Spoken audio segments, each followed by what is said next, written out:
우리는 역사상 가장 중요한 시점을 지나고 있습니다. 하나님께서는 하나님의 일을 하시기 전에 사람을 준비시키셨음을 우리가 알고 있습니다.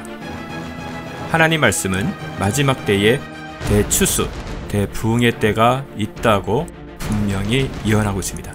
아멘. 하나님의 말씀이 그대로 성취될 것을 믿습니다.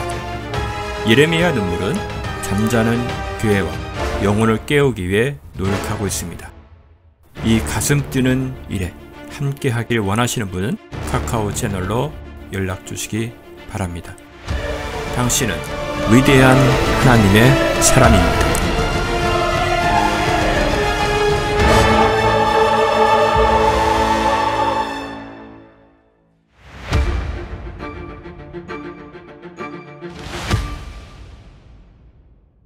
시편 40편 1절에서 4절입니다. 제가 봉독하고 우리 같이 합독하시겠습니다. 시작.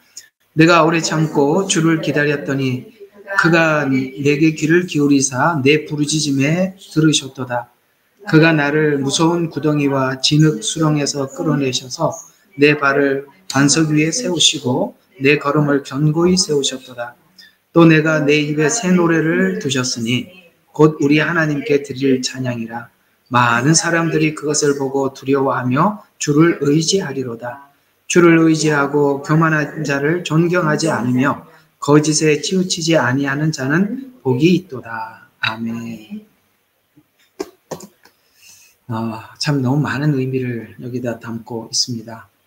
시편 40편은 앞에 39편, 38편을 이제 지나온 38편과 39편을 지나왔다는 말은 고난의 긴 시간을 겪고 난 이후에 하나님께서 자기에게 남겨주신 것, 얻게 된 것, 그것이 무엇인가를 낱낱이 우리에게 함께 소개하고 있는 이야기인데요. 오늘은 이 시편 40편을 여러분과 제가 함께 하면서 과연 여러분들이 지난날 하나님께서 여러분과 제게 인생 속에서 고난의 시간을 누구든지 아마 겪고 지나왔을 것입니다. 그걸 겪고 난 이후에 시편 40편의 고백 같은 고백이 여러분에게도 있었는가? 한번 견주고 한번 재볼 필요가 있어요. 왜냐하면 하나님이 주신 고난을 겪고 나면 그러니까 시편 40편 같은 열매가 결과가 우리 속에 이렇게 결론이 맺어져야 하는데 고난을 많이 겪고 난 이후에도 이 40편의 말이 무슨 말인지 모르겠다라고 한다면 그러니까 여러분들은 고난을 겪은 것이고 하나님께서 그러니까 시편 40편 같은 고백이 나올 때까지 아마도 다시 고난이 시작되지 않을까 생각이 들죠. 왜냐하면 하나님께서 하나님의 백성들에게 오늘 이 40편 같은 결과를 우리 모두 다 공감해야 되는 시거든요. 그러니까 정말 이랬었는지 오늘 여기 보면 여러분 이 시가 얼마나 귀한 시냐면 여러분 우리 아시다시피 아까 우리 시편 40편 그 복음성가 찬양을 불렀잖아요. 주를 의지하고 교만하지 아니하고 거짓에 치우치지 아니하는 자는 복이 있으리로다. 이렇게 나와 있죠. 여러분 시편 1편이 뭘로 시작해? 복 있는 사람은 이렇게 시작해서 여기 복이 있으리로다 이렇게 얘기를 했으니까 복 있는 사람은 이렇게 된 거죠. 그러니까 이게 시편 40편의 자리까지 사람들이 스스로 자진해서 오질 않아요. 그래서 하나님께서 우리 생애 속에 정말 깊고 깊은 연단과 당금질과 같은 시간들을 허락하시는데 그 시간을 겪고 난 이후는 동일하게 이 40편에 도착을 해야 되는데 만약에 이 40편이 나하고 멀다. 내가 이 공감이 잘 안 된다. 이렇게 생각이 드시면 다시 시작해야 합니다. 반드시 40편에 도착을 해야 합니다. 자, 우리 하나하나 여기 이제 이 이야기들을 한번 들어가기 위해서 이 내용을 이해하기 위해서 몇 가지 보충해서 여러분들에게 말씀을 한번 드려보도록 하겠습니다. 자, 이미 결과를 알고 구할 때 뭡니까? 가죽옷을 준비해서 오신 하나님의 시간. 이게 이제 무슨 말을 제가 하려고 하는 거냐면은, 여러분, 아브라함이라는 이름을 하나님께서 이삭을 드린 결과로, 야, 너는 이제 열국의 아비가 됐다. 이렇게 하나님께서 아브라함에게 약속하셨나요? 아니면 처음부터 아브라함을 아브라함이라는 이름을 고쳐서 열국의 아비라는 이름, 그러니까 그런 결과가 날 것이다라는 결과를 먼저 하나님께서 알려주시고 이삭을 주셨죠. 정신 똑바로 차리고 들어요? 제 말 이해가 가요? 자, 다시 한번. 이 말이 좀 굉장히 중요한 사안입니다. 이 부분은. 그러니까 하나님께서 아브라함에게 약속을 하실 때 이름을 먼저 주셨어요? 이삭을 먼저 줬어요? 이름을 먼저 줬잖아요. 가만히 생각해 보세요. 너는 아브람인데 아브라함이라고 하라 라고 할 때 사실 그 이름이 뭐죠? 열국의 아비라는 뜻이거든요. 그러니까 열국의 아비인데 자식 하나 없어요. 그게 열국의 아비입니까? 이게 무슨 이야기죠? 하나님은 이미 결과를 약속하고 과정을 갔다는 것이죠. 저와 여러분이 하나님을 믿고 산다는 것이 뭘까요? 우리는 하나님께서 약속한 그 결과물이 내게 주어질 것이라는 것을 믿는 믿음 속에서 지금 오늘 하나님께서 고난을 주시든지 아니면 사람들에게 오해받는 이런 상황을 주시든지 어떤 상황을 주시든지 그 결과에 도착할 것을 믿고 그걸 받아들이는 게 믿음이죠. 그래서 살리라라는 말이 등장하는 거죠. 그러니까 하나님께서 이걸 믿음으로 살리라라는 이 말을 부르자마자 야, 너는 아브라함이다. 믿음으로 살리라. 이 말을 아브라함은 처음에 그걸 받았음에도 불구하고 그걸 다 믿고 이해할 수 있었었나요? 못했죠. 못했기 때문에 중간에 어떤 일이 일어납니까? 네, 하갈을 취해서 이스마엘을 낳기도 하고 그걸 하나님이 내버려 두시죠. 이해가 가시죠? 그래서 하나님께서 하나님이 주신 그 결과 믿음으로 살리라. 너는 열국의 아비다. 결국은 그렇게 될 것이다. 라는 하나님의 그 결과에 대해서 우리가 받아들이고 이해하기까지 하나님은 우리가 할 수 있는 방법을 하도록 그냥 내버려 뒀다는 것입니다.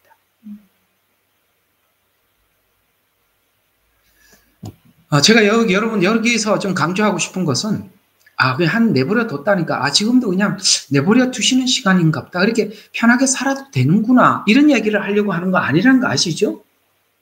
그런 식으로 이해하면 제가 이렇게 설교하는 게 실수하는 겁니다. 그 얘기는 아닙니다. 그게 우리에게 얼마나 많은 것을 잃게 하는지 아셔야 하는 것입니다. 그래서 그 결과에 대한 약속. 그러면 저와 여러분이 하나님 앞에 받은 약속이 뭐죠?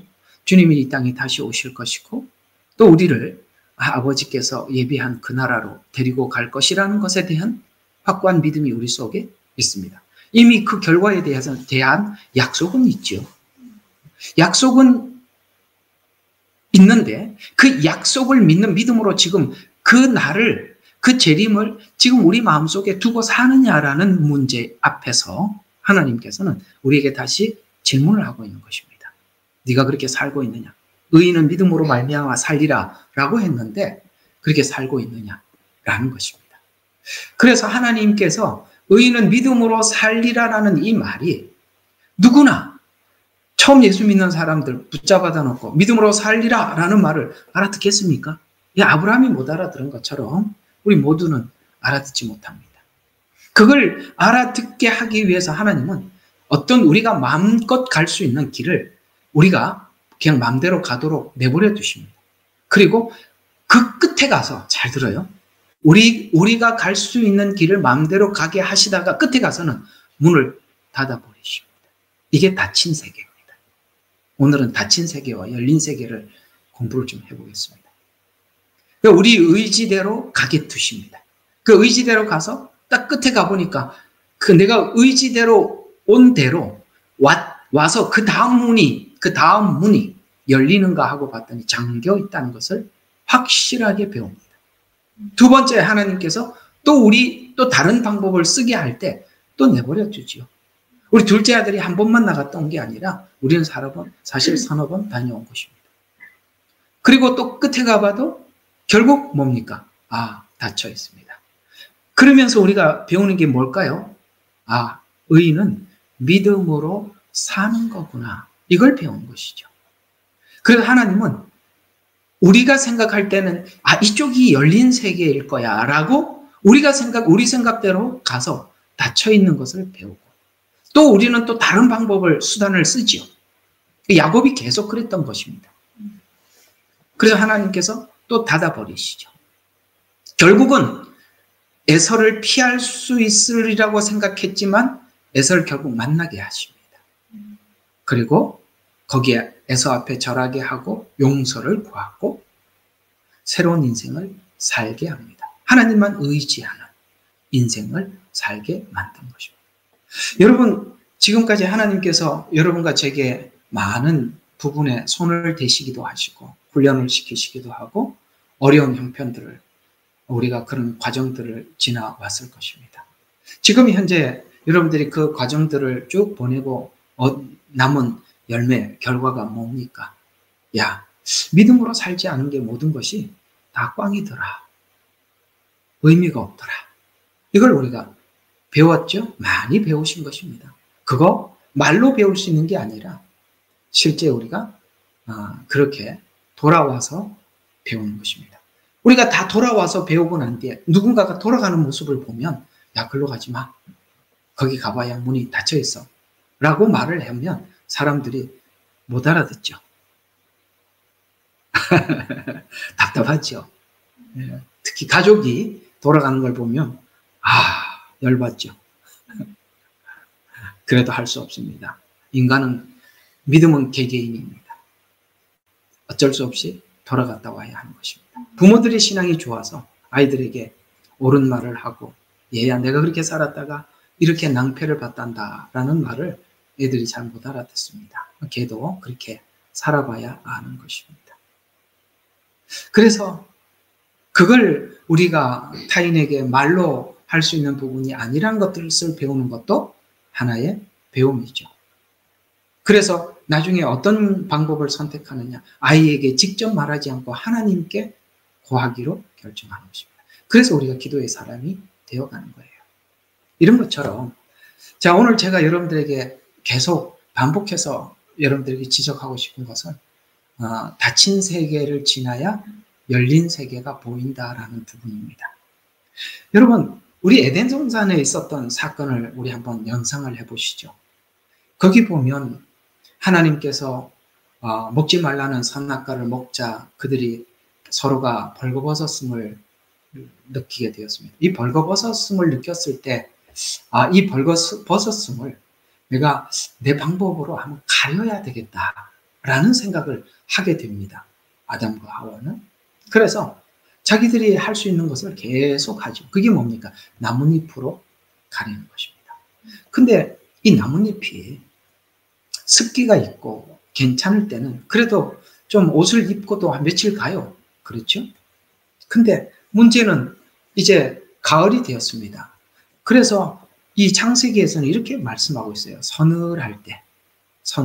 우리가 표현하자면 이제 낙엽이 떨어지고 이제는 더 이상 그 나뭇잎으로 옷을 만들 수 없는 지경에까지 간 상태. 그래서 서늘할 때 하나님은 가죽옷을 들고 와서 아담아 하고 부르셨습니다. 왜 하나님께서 일찍 찾아오지 않고 서늘할 때까지 기다렸을까요? 여러분, 내가 만든 옷으로 내 수치를, 내 죄 문제를 해결할 수 없다는 것을 충분히 인지했을 때 아담아 하고 불러주신 것입니다. 그러면 그 앞에 있었던 나뭇잎으로 자기 수치를 가릴 때는 하나님이 모르고 있었을 때냐? 아니요. 그 시간도 하나님께서 부르기 위해서 준비한 시간입니다.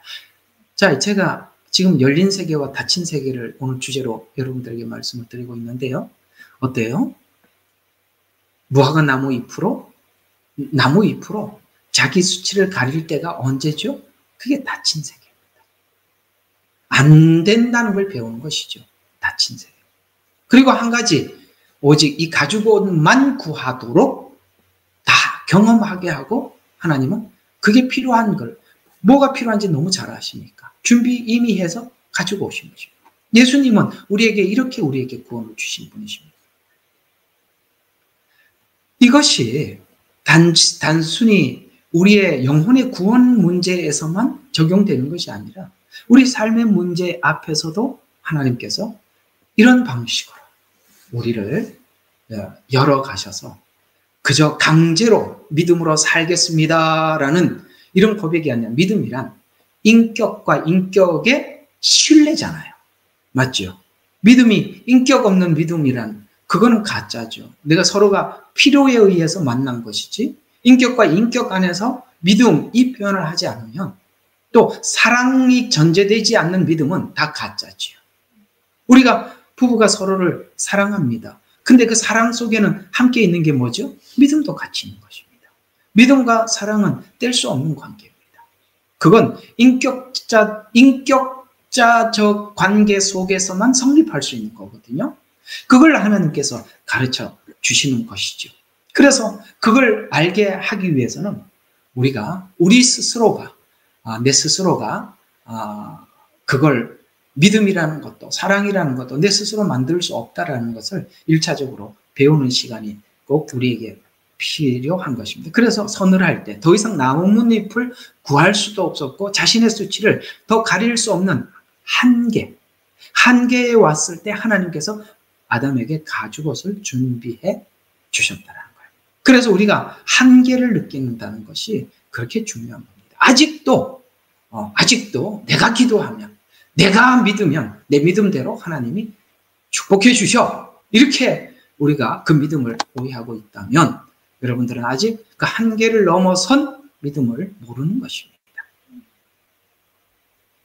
그 한계를 넘어야 믿음이 믿음답게 찾아오는 것입니다. 그 앞에 있는 믿음은 내 믿음이고 뒤에 있는 믿음은 하나님을 믿는 믿음입니다. 이거 엊그젠가 한번 제가 아브라함 이야기를 하면서 15장에 와서 처음으로 이제 하나님을 믿고 싶으니까 아브라함에게 묻죠. 하나님께 내가 어떻게 해서 당신을 믿을 수 있겠습니까? 라는 질문을 이제는 당신을 믿고 싶다는 거예요. 당신을. 왜냐하면 처음에는 하나님을 믿지 못하니까 하나님께서 주신 가나안 땅에 들어와서 바로에게 자기 아내 사라를 빼앗기고 가잖아요. 그렇죠? 그 땅에 기근이 드니까 기근이 들었는데 견디질 못하죠. 먹고 살아야 되니까 어쩔 수 없이 후속 조치를 취했던 것을 우리가 이해할 수 있습니다. 아시겠죠? 이 부분에 대한 이해. 그래서 처음의 믿음은 내가 하나님을 향한 의지적 믿음이라면 후반부 믿음은 어떤 믿음? 하나님을 믿는 믿음. 이런 내용들은 성경에 얼마든지 증명할 수 있습니다. 예를 들어서 예수님 십자가 지기 전에 제자들의 모습은 자기 의지의 믿음이었어요. 자기 믿음이죠. 그 다음에 자기가 정해놓은 믿음이죠. 당신의 나라에 임하거든 하나는 좌편에 우편에 앉고 이게 당신의 믿음이죠.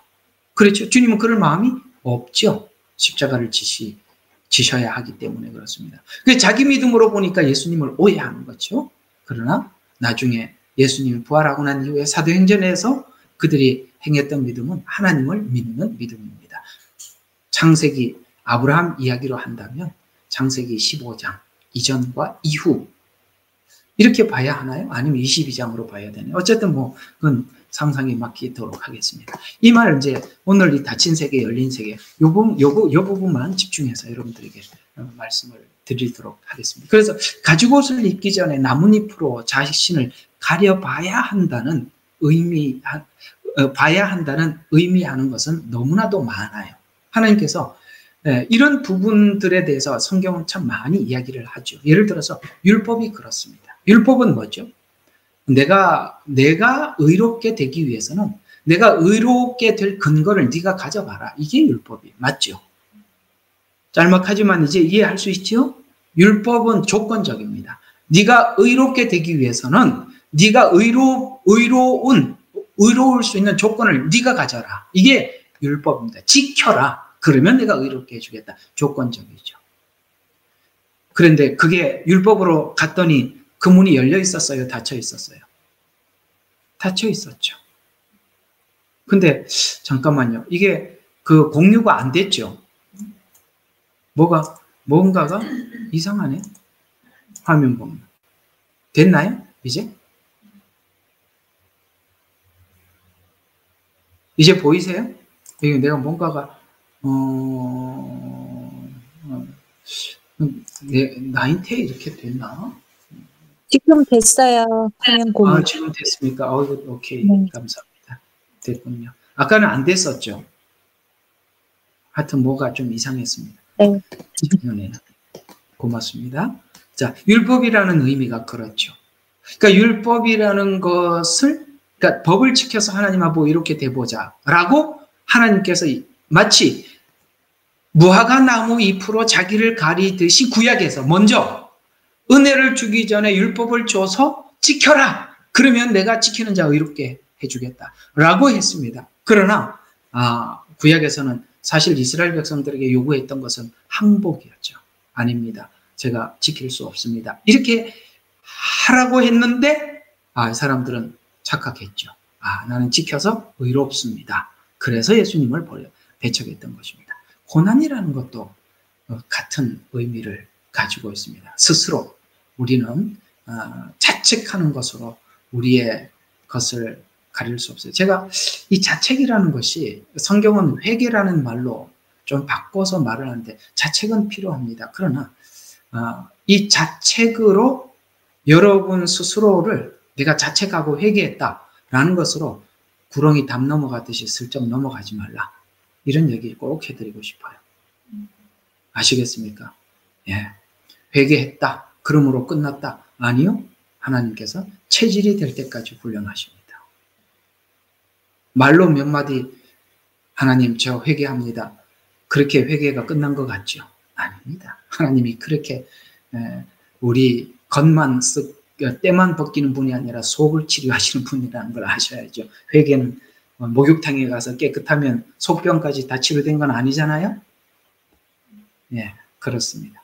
하나님께서는 값진 진주를 이게 진짜 진주야 라고 알게 하고 찾으러 다니게 해서 그때서야 진주가 딱 만나졌을 때 진주구나.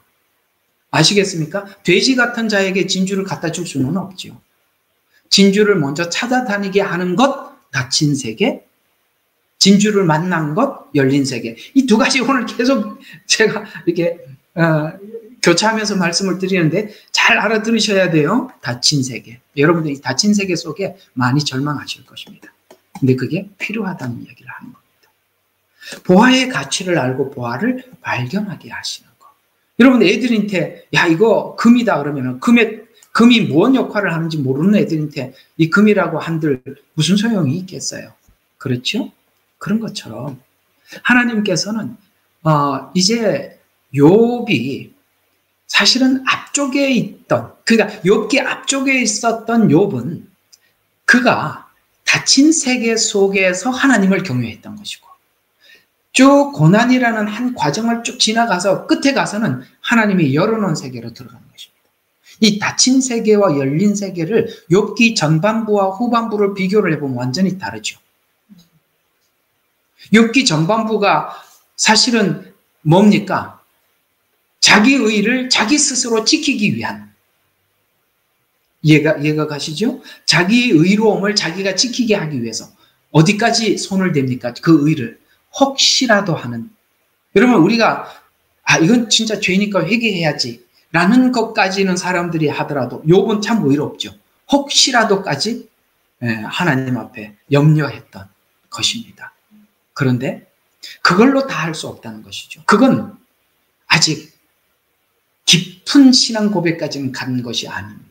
하나님께서는 이제 그 문을 닫아버리십니다. 그리고 엄청난, 그러니까 이거는 욥기가 이야기하는 것은 뭐냐면 나는 내가 이게 지금 하나님께서 이 상황을 만들어가고 계신다. 그러나 내가 지금 이 고난을 왜 주는지 모르겠다라는 게 욥의 계속되는 고백입니다. 왜라는 질문을 계속하는 겁니다. 왜? 여러분, 이 성경에 왜가 얼마나 중요한지 몰라요. 왜가 없는 성도들을 설교를 해보면 진짜 재미없어요. 여러분들이 이렇게 와서 말씀에 목마르고 말씀을 듣고 이렇게 사모하는 것은 여러분들의 수많은 왜라는 이 퀘션을 하나님 앞에 오랫동안 가지고 헤맸을 것입니다. 맞죠? 근데 여기서 여러분들이 그 왜가 있었기 때문에 여러분들 우리가 이렇게 설교를 함께 듣고 나눌 수 있는 거예요. 저는 여기 있는, 이 방에 있는 여러분들을 참 귀하다고 생각합니다. 왜냐하면 하나님께서 여러분들이 이 왜라는 수많은 질문을 준비해 주셨기 때문에 우리 같이 이 말씀을 서로 나눌 수 있는 거거든요. 이 왜가 없는 사람들은 이 무슨 소리 하는 거야? 아니, 그냥 예수 믿으면 천국 가는 거 아니야? 이렇게 얘기하고 끝내버리는데, 살아보니까 예수 믿으니까 천국 가는 게 전부가 아니죠. 하나님은 그냥 믿어라 천국 가게 해줄게 이런 얘기가 아니더라는 게 성경 이야기잖아요. 그죠? 그 믿음이 뭐가 돼야 됩니까? 예수님이 요구하는 믿음과 일치돼야 되는데 그 믿음은 자기 믿음이에요. 근데 우리 어떻게 서로를 믿지 못하는데 어떻게 함께 살겠어요? 주님이 오셔서 어떻게 함께 살겠어요? 사랑하지도 않는데 어떻게 같이 살겠어요? 그렇죠? 여러분, 여성들이 시집을 가려고 이제 신랑을 만나면 여러분들이 되게 궁금한 게 있죠. 정말 사랑하나? 그거 확인해보고 싶죠. 그거 확인도 안 하고 갑니까? 그럴 수는 없잖아요. 그리고 내가 상대방을 믿을 수 있나? 이 두 가지는 필연적으로 짚고 넘어가야 할 문제지. 만약에 신랑이, 요즘 유튜브 보니까 중국 지금 20대, 30대, 그때 이제 소황제들 아닙니까? 옛날에 하나만 그래야 하나만 낳다 보니까 할아버지, 할머니, 부모들이 원하는 대로 다 해줬어요. 이러니까 이게 이제 결혼하는데, 참 기가 막히더구만요. 그래서 결혼하는데 지참금을 뭐라고 그러던데, 하여튼 그걸 얼마를 줘야 되느냐 이렇게 물어보면은 그래갖고 이 남자들 어디 장가 가겠습니까? 다 하는 게 뭐예요? 집이 있어요, 돈이 있어요, 그 다음에 자동차 있어요. 그걸 필연적으로 묻더구만요. 전 남자로서 만약에 어떤 분이 오셔서 이제 결혼을 하기 전에 이 남자들이 와서 혹시 자동차 키 있으세요? 집 있으세요? 통장에 돈 얼마 있으세요? 이렇게 물으면 전 결혼 안 할 겁니다. 이 상대방 신랑을 뭘로 보는 거예요? 그렇잖아요? 만약에 하나님께 우리가 구하는 걸 보면 알아요.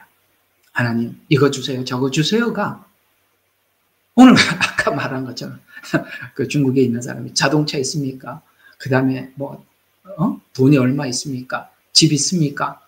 그것도 없이 나이 20몇 살에 어떻게 그걸 마련합니까? 한번 생각해 봐요. 이제 직장을 이렇게 대학 나와서 이제 직장 구할까 말까 하는 처지에 2, 3년 만에 어떻게 몇십만 불을 얼마야? 아이고, 내가 진짜 물어보니까 기가 막히더구만. 그 돈을 어디서 마련하겠어요? 그게 아니라는 거예요. 우리가 하나님을 그렇게 생각하면 안 되는 거죠. 사랑이란 인격과 인격의 만남, 서로 신뢰함, 사랑, 이런 것들이 서로가 혼합되지 않으면 안 되는 것입니다. 우리가 가지고 있는, 일반적으로 우리가 예수 믿기 전에 가지고 있었던 소망, 우리가 가졌던 꿈들은 다 대부분이 우리 자신을 위한 것들이었을 것입니다. 근데 우리가 예수님 신부된 자로서 이제 신랑된 예수님을 만나기 위한 준비를 우리가 생애 목적으로를 나 중심에서 예수님을 만나는 날을 우리가 바꾼다면 분명히 우리가 지난날 가졌던 꿈은 내려놔야 하는 것이고, 그렇죠? 주님을 만났을 때 내가 어떤 마음으로, 어떤 태도로, 어떤 그걸로 내가 주님을 맞이할 것인가? 라는 부분에 관심 없는 그 둘의 만남, 그게 가능한 거라고 생각하십니까? 그게 불가능하지 않습니까? 그래서 우리가 하나님의 사람으로 만드는 작업까지 하나님께서 이렇게 혹독하게 그 혹독하게 하는 과정 속에 욥이 너무나도 고통스러우니까 이런 말을 했어요. 욥기 5장 6절과 7절입니다. 역경은 티끌에서 오는 것이 아니요, 고생도 땅에서 생겨난 것이 아니지만 불티가 위로 날아가는 것 같이 사람은 고생하려고 태어났느니라. 여러분, 불을 태우면은 연기가 위로 올라가죠. 자연스러운 현상이라는 거예요.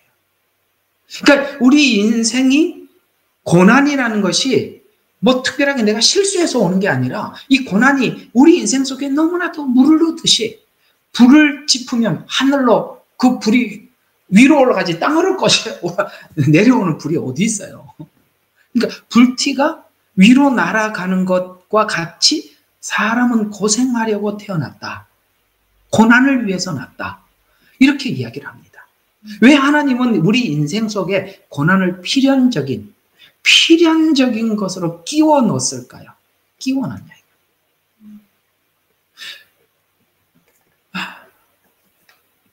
사람들의 소망과 꿈은 그럴 겁니다. 하나님, 내 인생에서 인생이 내가 견딜 수 있을 만한 역경, 뭐 그 정도는 우리가 하겠습니다만, 그 넘는 고난은 제가 좀 안 겪었으면 좋겠습니다. 내가 그렇게 안 겪을 수 있는 배우자가 누굽니까? 이게 아마 배우자를 찾는 데 중요한 어떤 기준이 각자가 되겠지만, 하나님은 자연스럽게 인생 속에 고난을 담아서 주었답니다. 이상하죠? 에덴 동산에서 쫓겨나면서 먹는 날에는 죽으리라 그래가지고 죽여버리는 끝. 여러분 죽이는 게 편해요? 살리는 게 편해요? 죽이는 게 편하죠. 에덴 동산에서 죽으리라 그러고 죽여버리면 하나님과 우리 관계는 다 끝난 겁니다. 그렇죠? 욥을 하나님께서 훈련시키실 때 단서를 붙였죠. 죽이지는 못한다. 안 죽어요. 살려놓고 반 잡는 거예요. 살려놓고 반 잡는 거예요. 왜 그래 살려놓고 잡아야 되느냐? 정신이 바뀌어야 하니까. 우리 생각이 바뀌어야 하니까. 그래서 이게 에덴 동산에서 추방을 하면서 죽으리라라는 것은 죽음은 훗날 따라오는 것이지만, 삶에서 뭐가 찾아오느냐면 남자에게는 뭐예요? 남을 흘려 수고해라. 여성에게는 뭐라고 그랬습니까? 해산의 고통을 더하리니. 이렇게 말씀을 하셨어요.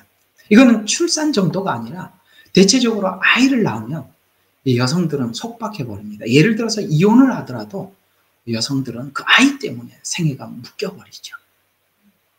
그렇죠? 이런 것처럼 하나님께서 이런 정말 고난의 세월, 그러니까 아이들 키울 때 고생을 하는데, 애들 다 키우고 나면 그 공을 아는 자식들이 몇 안 되지요. 몇 프로 될 것 같아요. 그러니까 여러분, 어쩌면 여러분이 죽고 난 뒤에 그랬구나 이럴 수도 있습니다. 살아생전에 알아주면 감사하고, 나중에 걔들도 그 나이 돼야 알아요. 몰라요. 알았죠? 그 나이 돼야 하니까. 왜 그렇게 하나님께서는 죽음은 당연한 것이고 그 앞에 고난을 선언했을까요? 행복을 선언하지 않았어요. 쫓겨나면서. 그렇죠? 고난을 선포했습니다. 고난이 뭘 하는 것입니까? 고난은 죄의 결과이기도 하지만 뭡니까? 죄의 결과가 그들이 땀을 흘리고 수고를 하고 아이를 키우면서 무슨 생각을 하겠어요? 왜 인생이 왜 이래? 어떨 때는 가만히 쳐다보면 날아가는 새가 행복하고, 그죠? 야, 쟤는 정말 좋겠다. 그렇죠? 조금 이렇게 조정을 좀 해주세요. 됐어요. 쟤는 참 좋겠다.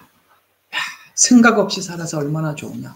우리는 생각이 많아서 밤에 잠도 못 자는데, 쟤는 이렇게 해저물면 쑥 들어가서 자고, 아침에 뭘 먹을까 걱정하지 않고 홀홀 날아다니고, 얼마나 편해요.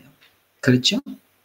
그래서 우리 인생 속에 하나님께서는 우리 인간에게 고난을 주셔서, 이 고난이 왜 온 건가라고 우리가 물을 때 성경은 대답을 하죠. 얘야, 네 조상 아담이 선악과 먹어서 그래. 이렇게 대답을 해주려고 하는 거예요.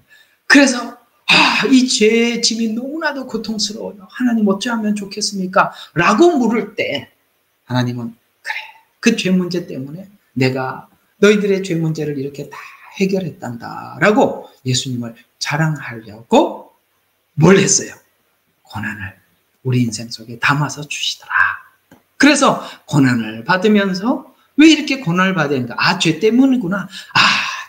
이 죄 문제만 해결을 할 수가 있다면 라고 하나님 앞에 물으러 나가게 하셔서 하나님 앞에 나가서 물었더니 뭐라고 대답하셔요? 예수님이 십자가에서 해결했단다 라고 아시겠습니까? 그래서 하나님은 고난을 주시더라는 거예요. 그래서 이 모든 것이 하나님을 찾아가기 위한 출발점이 바로 고난. 그래서 하나님께서 필연적으로 준 것. 사람들의 꿈은 이 고난 없이 인생을 살아보자는데 하나님은 고난을 주셨다고 해요. 그래서 고난 없이 사는 게 저주입니다. 부자와 나사로 비유가 그 이야기를 일부 증명할 수 있는 것입니다. 그는 평생 연락하고 살았죠. 고난 없이 살았습니다. 즐겁게 살았습니다. 넘치게 살았어요. 그래서 한 번도 하나님을 향한 고민을 해본 적이 없어요. 만약에 그가 살다가 부자로 살다가 갑자기 나락에 떨어져서 가난하게 살았더라면 가난하게 살았던 나사로에게 네가 믿고 있는 너는 왜 이 문 앞에서 이렇게 즐겁게 인생을 사니? 네 얼굴은 왜 이렇게 먹을 것도 없고 매일매일 이렇게 비참하게 살고 있는데 너는 왜 즐겁니? 한 번쯤 물어볼 텐데 그는 다른 데 즐거움을 빼앗겨서 나사로에게 묻지 못했다는 것입니다. 오늘 그리스도인들은 복음을 가지고 있고 이 복음은 누군가가 하나님께서 그들을 향해서 우리가 외치라고 주신 복음인데 그들이 이제 들을 귀가 생겼을 때 하나님 보내주시면 우리가 그들에게 외칠 수 있겠죠? 그게 바로 하나님께서 이 출발점, 복음을 찾기 위한 출발. 그것이 바로 고난이었다. 그래서 하나님은 닫아놓은 세계와 열린 세계, 고난, 율법. 이제 아시겠습니까? 닫힌 세계가 왜 고난인지 율법인지. 그리고 다 닫아요.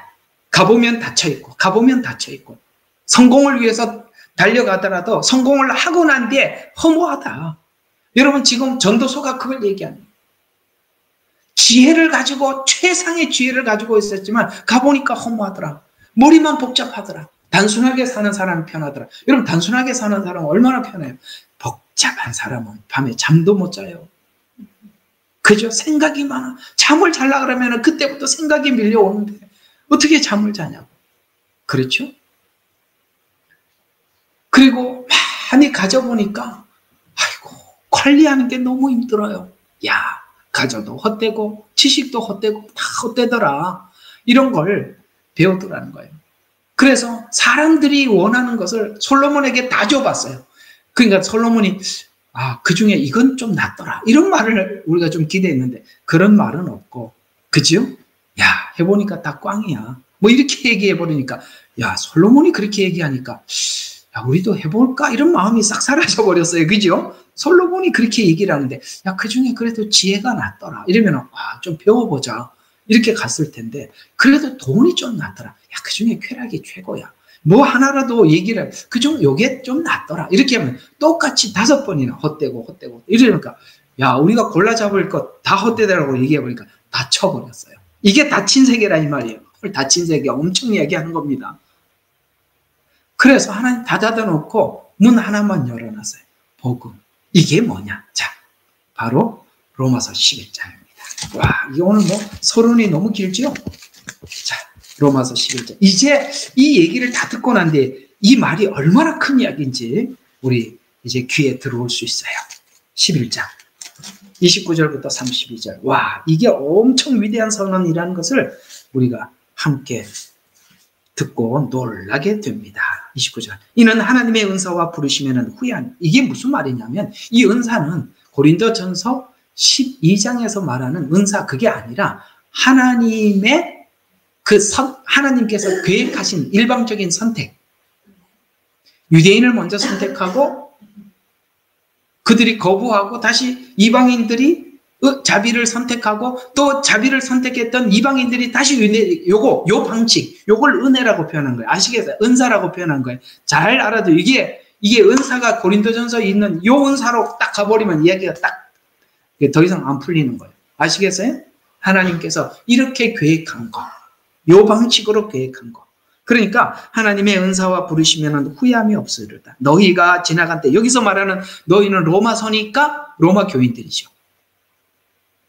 됐죠? 로마서니까 로마 교인들입니다. 그러니까 너희가 지나간 때에는 하나님을 믿지 아니하였더니, 그렇죠? 이방인들이 안 그랬잖아요. 그래서 이제는 그들이 믿지 아니함으로 인하여 자비를 얻었느니라. 그들은 누구예요? 유대인. 그러니까 우리가 옛날에 안 믿었어요.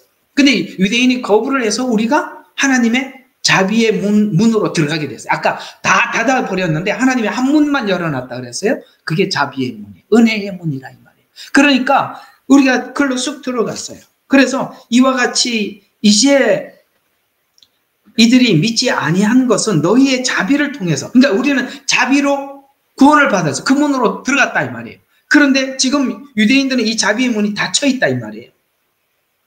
지금도 닫혀 있잖아요. 그죠? 닫혀 있어요. 그래서 자비를 통하여 그들도 자비를 얻게 하려 함이라. 미래형이에요. 그러면서 하나님께서 그들 모두를 믿지 아니하는데 가두어 두심이라는 말이 닫힌 세계란 말이에요. 다 가두었단 말이에요. 오케이? 다 가두었어요. 왜 가두는 게 먼저냐? 우리는 하나님께서 가두어 두지 않으면 우리 마음대로 문을 만들고 열어버려요. 이렇게 여러분들이 예수를 믿게 된 게 얼마나 복이에요. 맞지요? 여러분들에게 하나님께서 닫아놓고 이 문만 열어서 여러분들이 이쪽으로 들어온 거잖아요.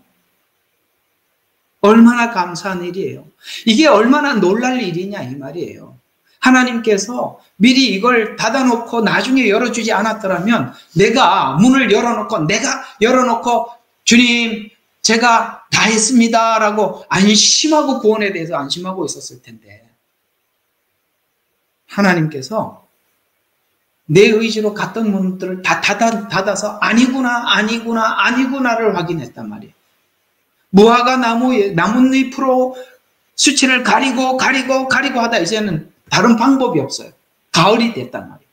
더 이상 방법이 없을 때 하나님께서는 가죽옷을 들고 나오셨고 우리가 구원을 우리가 받으려고 나름 애를 썼죠. 의지로 받고 율법으로 받고 아시겠습니까? 여러 가지 방법으로 했다가 여기 오신 거예요. 우리가 가끔씩은 이렇게 돌아오는 많은 사람들이 있어요. 어떤 사람들은 신천지 갔다가 오기도 하고 오케이? 예, 신천지 있는 사람들도 뭔가를 갈망하다 거기 갔다고.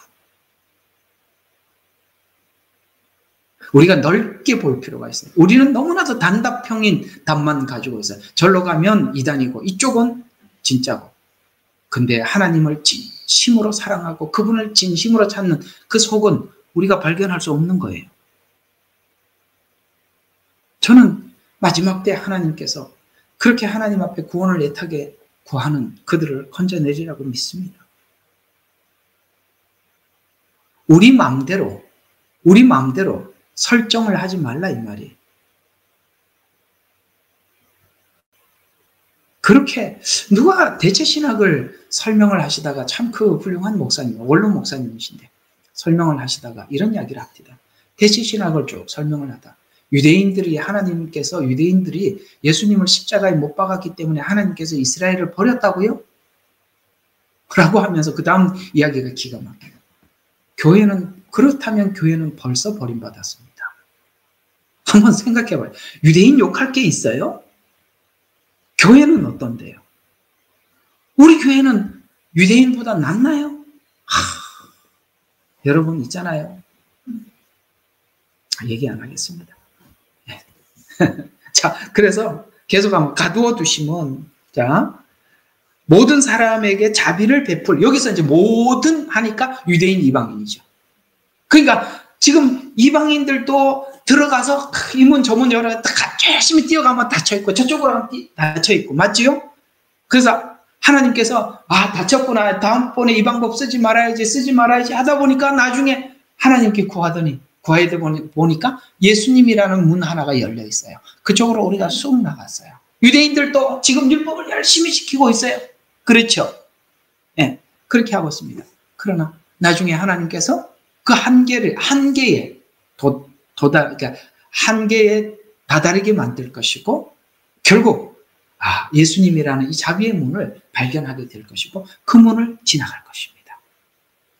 그래서 가두어 두었다, 닫힌 세계죠. 오직 한 문, 자비의 문만을 열었다라고 이야기를 하는 것입니다. 그래서 제가 오늘 이 이야기는 이렇게 표현을 해보고 싶어요. 나뭇잎, 에덴 동산에 있는 나뭇잎, 애굽에서 더 이상 그들이 더 학대받을 것이 없을 만큼 받는 학대, 애굽 생활, 바벨론 생활, 우리가 살아가는 세상, 이런 것들이 전부 다 닫힌 세계. 그래서 인생의 고난은 모두 열린 세계, 복음을 들을 때 그 귀를 열기 위한, 듣도록, 그리고 은혜를 구하도록 가기 위한 도구로 하나님께서는 여러분과 저의 삶을 구워 삶는 겁니다. 그래서 살아가는 과정 속에 이런 일도 터지고 저런 일도 터지고, 아까 욥이 그랬잖아요. 야, 우리가 고난을 누가 초청하냐? 내 인생은 살아보니 고난을 위해서 났다. 왜? 에덴에서 추방하면서 고난을 선포하고 보냈단 말이에요. 그런데 그 살아가면서 얻는 이 고난들이 복음을, 예수를 찾아가게 만들더라. 그러니 누가 이 열린 세계의 가치를 아느냐? 닫힌 세계 속에서 신음한, 그런 의미에서 오늘 한번, 자, 이 40편을 읽어보면 기가 막힌 이야기가 여기 이제 등장하는 거예요. 40편 한번 봐요. 내가 오래 참고 주를 기다렸더니 그가 내 귀를 기울여서 내 부르짖음에 들으셨도다. 오래 참고 기다렸다. 여러분, 이 38편, 39편에서 얼마나 긴 시간을 했던지 말을 할 수 없는 참 긴 시간을 오래 참고 기다렸어요. 고난은 연속적이고 여러 가지로 오더라는 거예요. 어때요? 여러분, 살아보니까 그렇죠. 고난이 올 때 보면 이게 한 가지만 나한테 괴롭히는 게 아니라 이 문제에 또 다른 문제가 겹쳐서 오더라. 맞나? 요? 겹쳐서 오더라. 한 개만 해도 내가 힘든데. 그죠? 그때는 하나님이 살 소망까지 끊어지게 만들어. 바울도 살 소망이 끊어졌대요. 그래서 연속적으로 여러 가지로 와서. 그래서 야고보서에서 보니까 너희가 고난을 당할 때 하나님께서 우리를 채색하신다. 채색이라는 뭐냐? 빨간 물감, 파란 물감, 노란 물감, 그 다음에 까만 물감, 하나님께서 막 얼굴 그냥 칠해버리니까, 이게 막 죽을 지경인 거예요. 여러 가지 시험을 당할 때, 뭐 하라고요? 너희들, 그 다음 성경 구절이 생각이 안 납니다. 여러 가지만 생각이 나요. 그래서 이 시간을 하나님께서 인내해라. 이게 쑥 지나가는 게 아니에요. 인내라는 것은 일정한 기간, 시간이 필요하다는 거예요. 로마서 1장 5장 1절과 5절에 보니까 환난은 인내를, 인내는 연단을, 연단은 소망을 이루는 줄 알미니라. 환난이 인내로 간다는 거예요. 환난이 딱 끝나는 게 아니라 쭉 지나간다는 거예요. 시간을 두고. 그러면서 그 시간 안에서 무슨 일이 일어난다? 연단이에요. 여러분, 왜 쇠를 달구려면 불에 넣자마자 달궈져요? 아니면은 달궈질 때까지 계속 둬야 돼요? 둬야죠. 둬야, 그게 달궈야만이 빼서 두들길 때 형체가 변하지. 불에 넣자마자 꺼내갖고 두들겨봐야 아무 효과가 없어요. 우리가 진흙이 될 때까지 하나님께서 밟아서 그래서 그 인내는, 연단은 소망, 주만 바라보게 하더라. 소망. 그래서 고난을 시작하기 전에 결과를 말해주고 고난을 시작했다라는 것을 우리는 믿고 고난을, 닫힌 세계를 받는 겁니다. 아멘. 그 결과, 아까 처음에 여러분들에게 말씀드려요. 아브라함, 내가 너희의 열국의 아비가 되게 할 것이다. 하늘의 별을 봐라, 세어봐라, 모래를 세어봐라. 여러분, 모래와 별은 못 세지요. 그렇게 많이 할 것이다. 이렇게 아브라함이라 미리 말해주고 나중에 이삭을 출생시키죠. 열국의 아비가 자식 하나 없이 돌아다니는데 이름은 열국의 아비야. 됐죠? 이거 대단한 거 아닙니까? 그 사람들이 아브라함 그랬을 때 아브라함이 옛날에 아이고 이게 무슨 소리야? 아이고 이게 부끄러워. 이게 이름은 아브라함이에요. 그래도 결과를 알고 하나님께서 고난을 시작하게 하시더라. 그래서 기독교는 결과를 알고 간 것입니다. 결과를 아는, 그래서 살아라 라는 말이 이해가 되는 겁니다. 이 어려운 이야기를 오늘 제가 해명을 해드린 겁니다. 나의 의는 믿음으로 말미암아 살리라라는 이 살리라는 말이 이게 막연한 이야기가 아니라 정말 매우 구체적이라는 것을 말씀을 드리는 것입니다. 우리 2절 한 절만 더 하고 여기까지만. 아이고 2절도 되게 기네, 그죠? 하려니까 아깝죠? 그래도 2절은 하고 지나갑시다. 자, 우리 2절 한번 같이 시작. 그가 나를 무서운 구덩이와 진흙 수렁에서 끌어내셔서 내 발을 반석 위에 세우시고 내 걸음을 견고히 세우셨다. 이게 얼마나 중요한 내용이면 이게 복음성가에 나와서 우리 같이 부를 정도로 했겠습니까? 오늘 불렀던 40편 찬양이 이 2절의 내용이지 않습니까? 자, 이 시간을 통해서 하나님이 이 고난을 통해서 내가 무서운 구덩이, 진흙의 수렁에 끌어내어졌다는 것을 알게 되는 거예요. 아시겠습니까? 여러분, 우리가 가지고 있는, 인생이 가지고 있는 수렁이 어디입니까? 죽음을 향해 가고 있고 영원한 형벌과 지옥이 준비되어 있는데 모르고 가더라는 거예요. 맞지요? 이상하게 감사하게도 그 고난이 하나님을 찾게 하셨고 하나님을 찾아서 드디어 복음을 내 안에 넣게 되었고 뒤돌아보니까 내가 수렁에 빠져 있었구나. 진흙에 빠져 있었구나. 내가 거기서 몸부림치면 칠수록 빠져들더라. 여러분, 수렁의 특징이 뭐예요? 나오려고 애를 쓰면 쓸수록 더 빠지더라는 거예요. 가만히, 여러분, 그 수렁에 빠졌을 때 힘쓰면 죽는 거예요. 아시죠? 가만히 계셔야 되는 것입니다. 그리고 거기서는 스스로 나올 수가 없어요. 건져주지 않으면 나올 수가 없어요. 그래서 그걸 알게 해주셨다. 그래서 해결하지 못한 죄성, 마치 구덩이와 수렁과 같아서 거기서 결국 끌어내졌음을 알게 되더라고요. 각자가 가지고 있는 구덩이와 수렁이 있어요.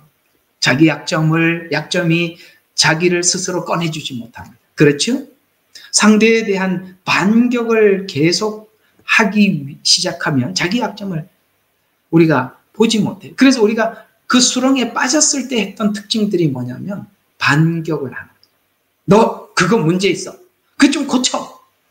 부부가 살면서 서로 간에 그게 모이니까 약점을 지적하고 이걸 좀 고쳤으면 좋겠어 라고 했을 때 여러분 누가 그걸 받아들이고 고칩니까? 대부분 그게 안 돼. 그래서 끝까지 안 돼서 이혼하는 거예요. 끝까지 안 돼서.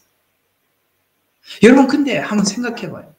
여러분 상대가 하는 이야기가 다 틀린 건가요? 마이크를 안 켜놓고 하니 알 수가 있나? 상대방이 이야기한 게 다 틀린 거예요? 아니잖아요. 옳은 말이 얼마나 많아서. 그런데 사람들이 그걸 인정하고 싶지 않는 거예요. 이거는 해결이 안 되는 거예요. 그건 사실 그 부모에게 물어보면 그 부모도 지금까지 애를 썼다고 물을걸요? 대답해 줄걸요? 우리들은 모두가 가지고 있는 약점들이 있어요. 그 문제를 스스로 해결할 마음이 아무도 없어요. 그걸 자기 개성이라고 생각하고 있어요. 그게 무슨 개성이에요? 남을 늘 불편하게 만드는 건데. 그거 아마 부모가 지금까지 고치려고 애를 썼을 것입니다. 나중에는 부부가 둘이 그걸 하려고 애를 쓰고 나중에 자식까지 매달려서 하는데도 안 돼. 그걸 누가 우리 스스로 하겠어요? 사람의 말로는 은혜만이 사람을 바꾸는 거예요. 은혜가 사람을 바꾸는 거예요. 그래서 이 고난이 주님을 찾게 만들었고 주님을 찾았더니 하나님이 무슨 죄가 어떤 문제가 있는지 가르쳐줬고 그래서 그 은혜가 나를 바꿔. 와, 뒤를 돌아보니까 와, 내 약점이 나를 수렁 속에 빠뜨리고 있었는데 하나님이 나를 건져주셨네. 그걸 배우게 되었더라고요. 여러분 이 말에 공감하세요? 여러분들이 지금 빠졌던 그 수렁에서 어떻게 건져 나왔는지 보이세요? 우린 뒤돌아보면 정말 기가 막히는 웅덩이 속에서 나왔음을 알 수 있는 것입니다. 깊은 고난을 받으면서 내가 가지고 있는 나의 수렁과 구덩이가 무엇인지 알게 되었고 드디어 헤어나오게 되었어요. 그래서 이 과정에서 믿음, 하나님을 향한 소망, 하나님이 목적한 시간까지 말씀을 따름이 결국 헤어나오게 되었음을 찬양하면서 하나님 앞에 노래하는 것입니다. 그래서 하나님께서는 성도 개개인이 이 한계에 싸움이 있다라고 가르쳐주고 있는 것입니다. 부인하고 싶은 감정이 반격 후에. 그래서 우리가 사실은 내가 나에 대해서 인정하고 싶어. 맞는데도 인정하고 싶어. 자존심 때문에. 그래서 반격으로 나온 거예요. 그래서 공격성이 돼요. 우리 한번 요즘 봐봐요. 정말 은혜는 누가 불편하냐면 의로운 사람을 만나면 불편하고 죄인을 만나면 편합니다. 자기가 죄인인 줄 몰랐던 사람들은 만나면 불편. 옳은 말만 해대지요. 맞죠? 옳은 말만 해대지요. 옳은 말만 해대지요. 만나고 싶지 않은 사람이 되는 것입니다. 진짜 막달라 마리아, 베드로, 그 다음에 뭐죠? 하여튼 죄인 중에 돌아선 사람들 나중에 만났을 때 얼마나 따뜻했겠어요.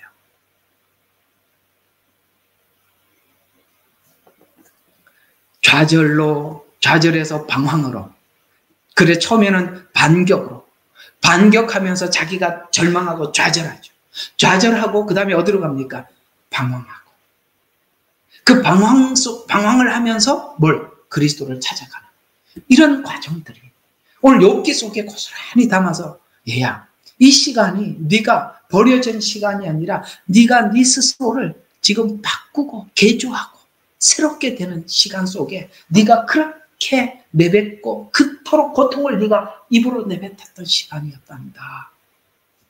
교회는 하나님의 사람들을 만들어가는 과정 속에서 이 시간이 있음을 알고 상대를 기다려줄 줄 알 때 그게 진짜 참 신앙이에요. 교회는 의로운 사람들만 잔뜩 있으면 틀리면 불러가지고 밥 사줘가면서 커피 사줘가면서 왜 그래? 이러면 교회 가면 안 난다고요. 누가 그걸 바꾸고 싶지 않아서 그런 게 아니라 자기도 죽을 지경이라 안 돼서 죽을 지경인데 거기다가 그것까지 해버리니까 아이고 나는 교회에 갈 레벨이 아닌갑다. 저기는 수준이 있어야 가더라. 그러니까 아무도 교회를 못 가는 거예요.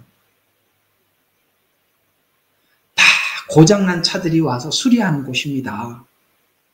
교회는. 그래서 다 고장나 있다고. 그래서 어느 정도 좀 수리가 된 사람들이 다른 사람을 수리하러 가는 겁니다. 그래서 결국 자신의 죄성의 문제를 극복하는 결과, 자, 오늘 이 고백이 이렇게 나온 거예요. 자, 이렇게 나의 발을 반석 위에, 아까 수렁에 있다가 어디로 옮겼다? 반석 위에 세웠다. 이 반석이 누구예요? 예수 그리스도 아닙니까? 그렇죠? 그래서 반석 위에 세고 내 걸음을 견고히 하였다. 견고히 했다는 것은 옛날에는 이쪽으로 방향을 못 잡아가고 이쪽으로 갔다 다치기도 하고 가다가 넘어지기도 하고 그랬는데, 여러분 기초가 튼튼하면 발이 견고하잖아요.